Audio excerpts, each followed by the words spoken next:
ఒక గల్లీ నాయకుడు, ఒక చిన్న స్థాయి నాయకుడు సీఎం దగ్గర ప్రశంసలు పొందాడు. ఎవరు అనే సంగతి అందరికీ తెలిసిందే. నిన్నగాక మొన్న జరిగిన జూబ్లీహిల్స్ ఎలక్షన్స్లో రిజల్ట్స్ వచ్చాయి. నవీన్ కుమార్ యాదవ్ దాదాపు 25,000 ఓట్ల మెజార్టీతో గెలుపొందాడు. సామాన్యమైన విషయం కాదు.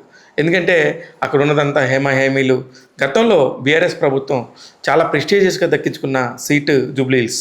అలానే హైదరాబాద్లో దాదాపు మొత్తం కూడా క్లీన్ స్వీప్ చేసింది బీఆర్ఎస్. అలాంటి బీఆర్ఎస్ని తలదన్ని నేనున్నానంటూ ఒక కొత్త నాయకుడు వచ్చాడు, ఎమ్మెల్యేగా నించున్నాడు.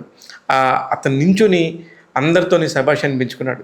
ఎందుకంటే ఇది సీఎం రేవంత్ రెడ్డి లొకేషన్, అంటే ఆయన సొంత ఇంటి ఎక్కడైతే ఉండిందో ఆ లొకేషన్లో జరుగుతున్న ఎన్నికలు.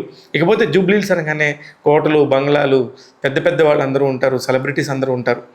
ఇదంతా ఒక పక్క మళ్ళీ మామూలు పల్లెటూర్లు బోరబండ, రహమత్ నగర్, మణికొండ, షేక్పేట ఇట్లాంటి అనేక ఏరియాస్ కూడా ఈ నియోజకవర్గంలోకి రావడంతో అందరూ కూడా చాలా ఫోకస్గా ఈ ఎలక్షన్స్ వైపు కన్నేశారు.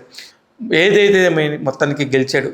గతంలో రౌడీ షీటర్లు అన్నోళ్ళు, అట్లాంటి వాళ్ళు అనుకున్న వాళ్ళందరి నోళ్ళకి తాళం వేసేటట్టుగా తాను గెలిచి చూపించి అందరి ఎమ్మెల్యేలతోని, అందరి మంత్రులతోని ప్రశంసలు అందుకున్నాడు. ఎంతోమంది ఎమ్మెల్యేలు అయ్యిండొచ్చు, కానీ సీఎం డైరెక్ట్గా రేవంత్ రెడ్డి గారు, అలాగే తన తోటి మంత్రులు, మిగతా వాళ్ళందరూ వచ్చి ఆ యొక్క ఎమ్మెల్యేని ప్రశంసించడం అనేది మాత్రం ఓన్లీ నవీన్ కుమార్ యాదవ్కి జరిగింది. చాలా అదృష్టం. నవీన్ కుమార్ యాదవ్ గెలుపుకి ముఖ్య కారణం తన వెనకాల ఉన్న బ్యాక్ బోన్స్ కూడా అనుకోవచ్చు. చిన్న శ్రీశైలం యాదవ్ గారు అనగానే ప్రతి ఒక్కరికి కూడా తెలుసు, ఆ ఏరియాలో చాలా పట్టున్న నాయకుడు. అతనికి ఎప్పుడు ఇట్లాంటి ఎమ్మెల్యే టికెట్ తీసుకునే అవకాశం రాలేదు, ఈయనకి మాత్రం వచ్చింది. దీనికి వచ్చిన దాన్ని చక్కగా సద్వినియోగం చేసుకొని గెలుపుబాటులో నించొని చాలా తక్కువ వయసులోనే ఎమ్మెల్యేగా ముందుకు వచ్చాడు. All the very best Naveen Kumar Yadav.